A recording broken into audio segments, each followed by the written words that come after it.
Hello everybody, welcome back to the channel. It is Priyanshi and you're watching Learn with Priyanshi.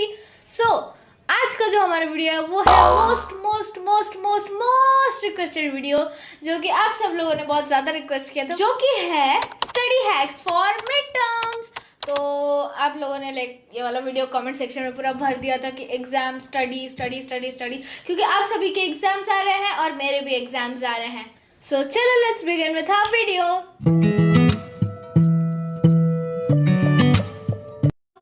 सो हमारा जो first tip है वो है time management tip. आप लोग आपका टाइम जो है वो मैनेज कर सकते हो बहुत ही ईजी से। कुछ दो ट्रिक्स है मेरे पास, बहुत ईजी। आपके पास बहुत सारा टाइम सेव हो सकता है जो कि आप यूज़ कर सकते हो। अगर आप भी यूट्यूबर हो then you can use that, क्योंकि मैं एक यूट्यूबर हूँ एज यू ऑल नो। हमारे पास है दो रूल्स, जो कि है एक है 5 मिनट रूल। 5 मिनट रूल मतलब अगर कोई भी काम है जो आपको 5 मिनट्स लगता है वो काम करने में, या फिर लेस देन 5 मिनट्स, तो उसको आप अभी कर सकते हो। फॉर एग्जाम्पल मुझे मेरा स्टडी टेबल को अरेंज करने में लगता है 5 मिनट्स, तो वो मैं अभी कर सकती हूँ। या फिर मुझे एक रील बनाने में लगता है 5 मिनट, तो वो भी मैं अभी बना सकती हूँ।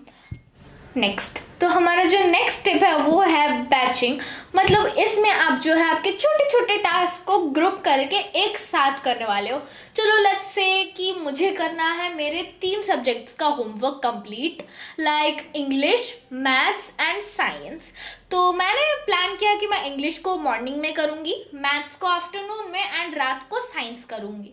तो ये तीनों को अलग अलग टाइम में करने से अच्छा मैं इन सबको एक बार में ही मॉर्निंग में फिनिश कर दूँ।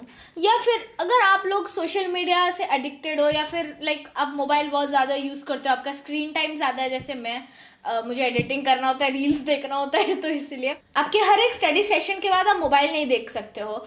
तो इसलिए आप एक काम कर सकते हो, जो जितना भी आपको मोबाइल देखना है, आप 2 घंटे के लिए मोबाइल देख सकते हो, 1 घंटे के लिए मोबाइल देख सकते हो रात को।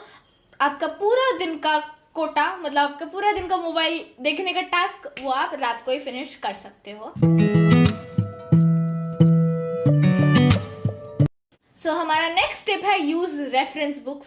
एंड आई नो आपके स्कूल में अलग अलग नोट्स आपको बोलते होंगे क्लास में लिखने के लिए।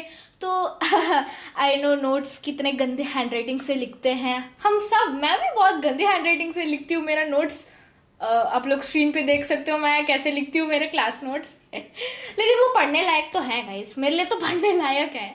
तो आप लोग भी वैसे नोट्स लिया करो क्लासेस में, और अगर आपको लिखने के लिए बोलते हैं then you can use that. आप एक सेपरेट कॉपी रख सकते हो नोट्स के लिए। जैसे मेरा एक साइंस नोट्स के लिए एक सेपरेट कॉपी है, तो इसीलिए हमारा यूजुअली साइंस नोट्स ही लिखती हूँ मैं। बाकी सब्जेक्ट्स का नोट्स नहीं होता है, तो इसलिए साइंस सब्जेक्ट का ही नोट्स लिखती हूँ मैं।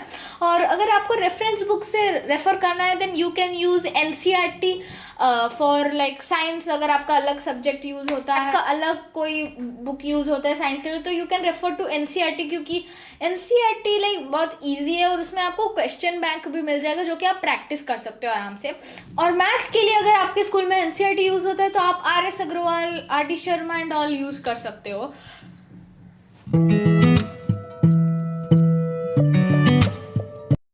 नेक्स्ट हमारा जो टिप है वो है clear your doubts. I know हम सब स्टूडेंट्स का बहुत सारा डाउट होता है, बहुत सारा। और मोस्ट ऑफ द यूट्यूबर्स बोलते हैं कि आपको एक डाउट बॉक्स रखना चाहिए, जिसमें आपको जो भी डाउट याद है आप वो पेपर में पेन से लिखोगे, उसको फोल्ड करोगे, उस बॉक्स के अंदर डालोगे। फिर जब आपको फ्री टाइम होगा आप आपका इंटरनेट खोलोगे, फिर वो चिट्स पढ़ोगे, फिर वो सर्च करोगे, उसका आंसर मिलेगा, वो आप वापस वो चिट में लिखोगे। तो इतना सारा झंझट करने से अच्छा क्यों ना हम लोग वो एक ही टाइम जब भी हमें हमारे डाउट्स याद आए वो यूज़ कर ले। Not a big deal, right? तो आपके जो भी डाउट्स है आप किसी का भी हेल्प ले सकते हो। आप चाहो तो आपके पेरेंट्स का हेल्प ले सकते हो, आप स्कूल की हेल्प ले सकते हो, ट्यूशन की हेल्प ले सकते हो, गूगल की हेल्प भी ले सकते हो, क्योंकि हे मैं गूगल, ट्यूशन हर एक जगह का हेल्प ले लेती हूँ। तो नेक्स्ट जो हमारा टिप है वो है टीच।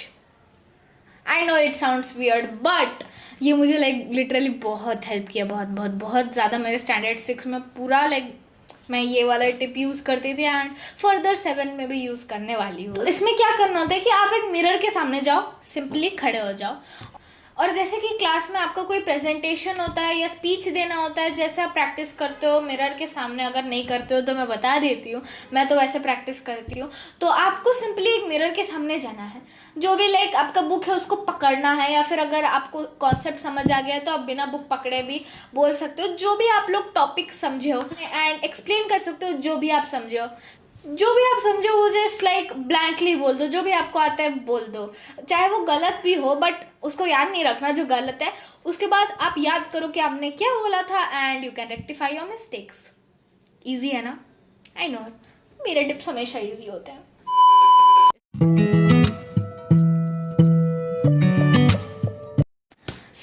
हमारा जो फाइनल टिप है, this just helps a lot, ये है स्टिकी नोट्स।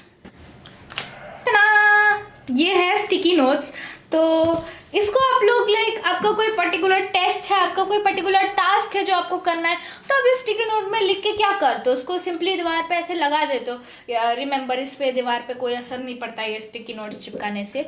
तो इस बार आप क्या करोगे, आप लोग इसमें आपके इंपॉर्टेंट डायग्राम्स ड्रॉ कर सकते हो। अगर आपके पास छोटा स्टिकी नोट है जिसपे डायग्राम्स ड्रॉ नहीं हो सकता है, तो आप एक बड़ा sticky note low. Just 30 to 50 rupees में आ जाता है मार्केट में, स्टेशनरी शॉप्स में स्टिकी नोट्स आराम से अभी लाइक हर एक जगह अवेलेबल है। तो you can use sticky notes. और जैसे कि आपको लाइक कुछ फॉर्मूला याद रखना है, जैसे कि मुझे speed equals to distance by time and all science का फॉर्मूला याद रखना है, तो मैं क्या करूँगी, मैं एक स्टिकी नोट निकालूंगी, उसमें लिख लूँगी मेरा फॉर्मूला, एंड उसको कहीं भी जगह, कुछ भी एक जगह हो सकता है जहाँ आपकी नज़र हमेशा रहती है। मतलब जब भी आप रूम में आपके एंटर करते हो, फॉर एग्जाम्पल मुझे मेरे रूम के डोर पे बहुत ज़्यादा नज़र रहती है, आई डोंट नो क्यों। तो उधर मैं ये जो हमारा स्टिकी नोट में लिखा है वो मैं पेस्ट कर सकती हूँ। तो जब भी आप आपके रूम के अंदर एंटर करो, रूम से बाहर जाओ, सुबह मॉर्निंग में उठो और आपके रूम के डोर को देखो, तो आपकी नज़र पे वो लाइक वो चीज़, वो फॉर्मूला हमेशा होगी, एंड साइमल्टेनियसली आपको वो फॉर्मूला याद भी रह जाएगा। How cool is that. और अब आपकी टेस्ट एंड ऑल, आपको जो भी काम फिनिश करना है, जिस भी सब्जेक्ट का रिवीजन फिनिश करना है, वो सब आप लिख के कर सकते हो इसमें। और अगर आपका जब भी वो काम फिनिश हो गया तो आप आपके स्टिकी नोट्स को निकाल सकते हो। प्रैक्टिस क्वेश्चन पेपर्स, लाइक आपको गूगल से क्वेश्चन पेपर छापा मारने की कोई ज़रूरत नहीं है। नहीं नहीं नहीं नहीं नहीं, आप आपके सीनियर से मांग सकते हो like question papers. I don't know question pattern तब सेम होता होगा या नहीं, बट हमारे स्कूल का क्वेश्चन पैटर्न सेम है। तो मैंने मेरे सीनियर से पूछा था कि आप मुझे आपका क्वेश्चन पेपर दे सकते हो क्या टर्म एग्जाम के लिए, तो उन्होंने मुझे दे दिया था। एंड लकीली मेरे पास वो क्वेश्चन पेपर अभी भी हैं, एक फाइल के अंदर मैंने स्टोर करके रखा है। तो जब भी लाइक मुझे एग्जाम के लिए रिवीजन करना होगा, मैं टेक्स्ट बुक खोल के पूरा नहीं पढ़ने वाली हूँ, मैं बस वो क्वेश्चन पेपर निकालूंगी एंड उसका जो भी क्वेश्चन लिखे हैं उसका आंसर्स करती बैठूँ। और अगर मुझे कोई भी आंसर ना आए तो तभी मैं टेक्स्ट बुक खोलूंगी एंड देखूंगी कि मैंने क्या मिस कर दिया और क्या मुझे समझ नहीं आया एंड ब्ला ब्ला ब्ला। तो आप सबने बहुत ज़्यादा पूछा था कि मेरे 6th में कितने मार्क्स आए हैं, तो so we are going to finally reveal this secret. तो सीक्रेट तो नहीं, मैं आप लोगों को बता देती हूँ, मेरे 6 में आए थे 86%। आई नो ज़्यादा नहीं है एवरेज रिजल्ट्स, बट इस टाइम थोड़ा सा मैं ज़्यादा लाने की कोशिश करूँगी। स्टैंडर्ड 7 में मम्मी ने टारगेट दिया है, तो वही टारगेट को हम लोग अचीव करेंगे। एंड आप लोग आपका पिछले क्लास का भी रिजल्ट मुझे लिख सकते हो कमेंट सेक्शन में, क्योंकि ये अनसॉल्व्ड मिस्ट्री था। अनसॉल्व्ड तो नहीं, अनटोल्ड ट्रुथ था। तो इसलिए मैंने सोचा कि चलो आप लोगों को इस वीडियो के एंड में बता ही देती हूँ कि मेरे 6th में कितने आए थे, एंड होपफुली मेरे 7th में इस बार अच्छे मार्क्स आए। सो यूजुअली मैं एक्स्ट्रा टिप्स नहीं देती हूँ क्योंकि आप सब लोग मेरे फेवरेट हो, तो इसलिए मैं आप सभी को एक्स्ट्रा टिप्स दे रही हूँ। तो ये टिप है आपका जो टाइम है वो सेव करने की। आप पहले जो भी टॉपिक पढ़ रहे हो उसके बारे में एक वीडियो देखो, और वीडियो देखने के बाद आप उस टॉपिक को बुक से अगर आपको ज़रूरत पड़े तो पढ़ो, वरना इम्पॉर्टेंट पॉइंट्स पढ़ो एंड याद रखो। तो that was the first tip. And second tip है, अगर आपको कुछ भी क्वेश्चन सॉल्व करना है, to refer to use a whiteboard, it is easier.